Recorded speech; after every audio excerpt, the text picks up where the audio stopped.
In Memoria Adytum. Lance and Bernard's Culinary Capers. A grizzled Foundation agent sat at the end of a motel bed, wearing a dingy suit and an almost permanent scowl. The TV was on and tuned to a generic late-night talk show. The generic talk show host, who'd probably cut his teeth on some late-night comedy show, turned to his studio audience. "You've all heard about our next guest, and I've been trying to get a table in his restaurants for years now. Put your hands together for Anton Ivanovich." The agent spat at the sound of the man's name. "Damn Sarkics." A deep growl came from the bathroom. "I know you hate him, Lance, but don't spit on the floor. We aren't animals." "Sorry, Bernard. I mean, I feel ya. I hate Russians just as much as you hate Sarkics, especially after last year. But we've gotta be professional. Look, I'm sorry about that. But for the last time, that's just circuses, not just Russian ones." The door creaked open, revealing an 8-foot-tall grizzly bear dressed in a black suit. Tilting his head to look at the screen, he spoke. "That the guy?" Sarkic shitbag himself. "Grab the keys, you're driving." Bernard groaned. "You know I hate driving. You know I'm a shitty chauffeur."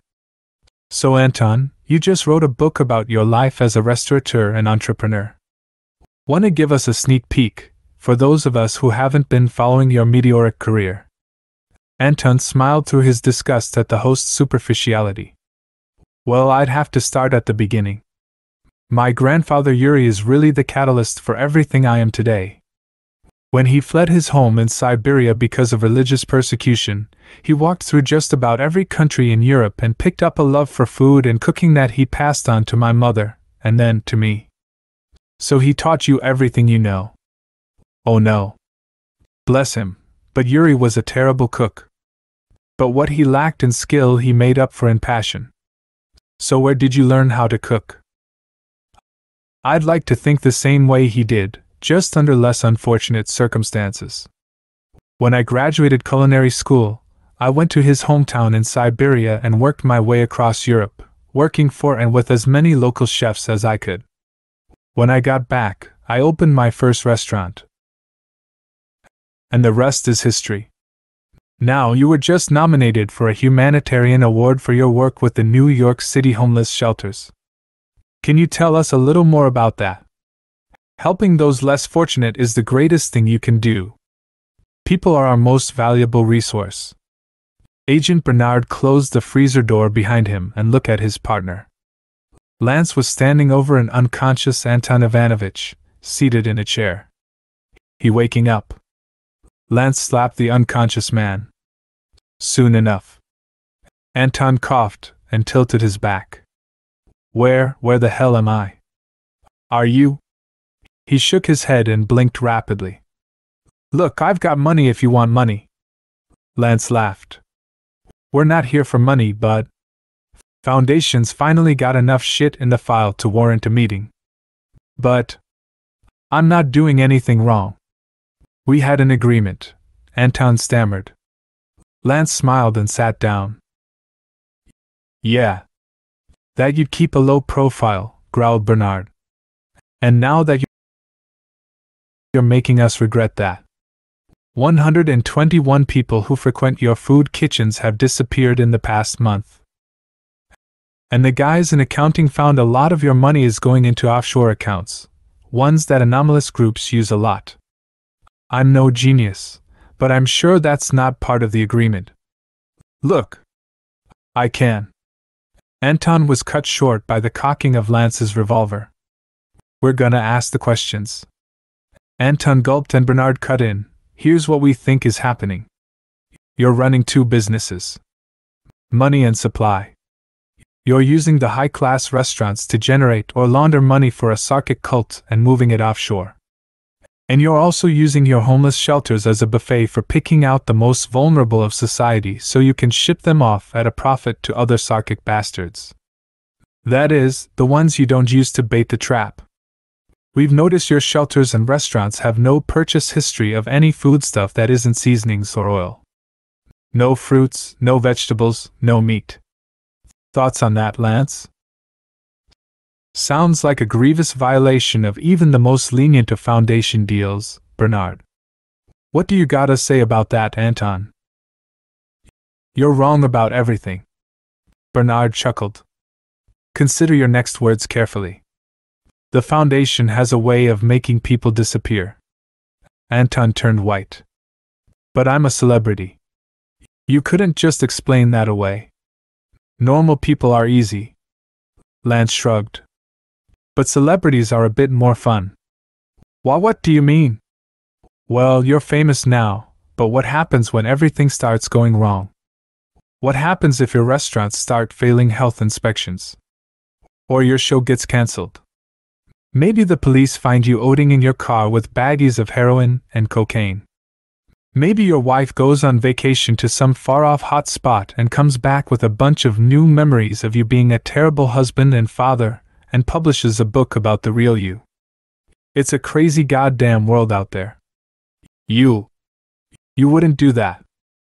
Lance and I have personally done each and every one of those things.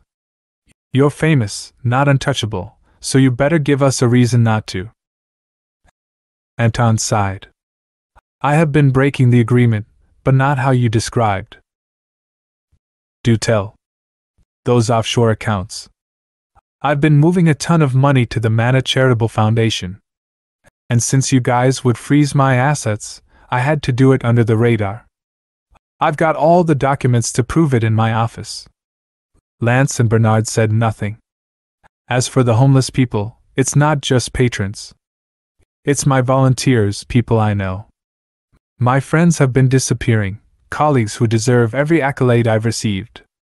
I've spent thousands trying to pay for private investigators, donating to the police force so they'll investigate, and running ads for tips. I've been beefing up security and building shelters for them. There's something wrong going on under the city, but it's not me. Anton cleared his throat. As for the food, I'm a floriturge. I use that and my Sarkic knowledge to duplicate, well, pretty much anything food-related. So the money can go back into the community. Sounds like we've got a regular Jesus of Nazareth here, Bernard. I don't know, Lance. His heart rate is steady, and as best I can tell, his pheromones show he's not lying. I'm not lying.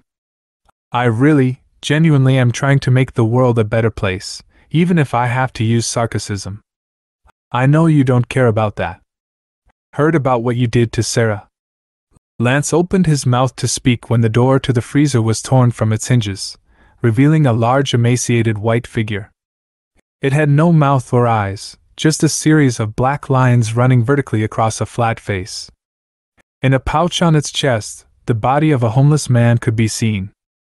As it reached for Bernard, the bear roared with all of his fury and slapped the monster's hand, cracking bones and splitting skin. Lance leveled his revolver and prepared to fire when he heard bones splinter and wet flesh sliding apart from where Anton was sitting. When he turned his head, he saw Anton's face flush with fear, his hands clutching two ice cream crafted from his own bones. Bloodless holes had opened on his wrists, and he stood in a fighting stance. What the hell is that? Anton shouted. Lance squeezed off 3 shots into the creature's chest. I'm gonna say it's our kidnapper. Lance leaned against the restaurant's bar, wincing and taking deep gulps from a bottle of vodka as Anton Ivanovich pulled a steak knife out of his abdomen. You sure you can fix this? I'd hate to bleed to death on the rug. It didn't hit anything, so I'm just gonna mold the skin back together. They hadn't been able to kill the creature, despite the best efforts of a trained gunman, a Sarkic mage, and an 8-foot grizzly bear, but they had forced it to flee and sustained only minor injuries. How are we gonna explain the damages? Anton asked. You've got insurance, right? Of course. Then me and Bernard are gonna dress as waiters or dishwashers, leave the gas line open, and boom.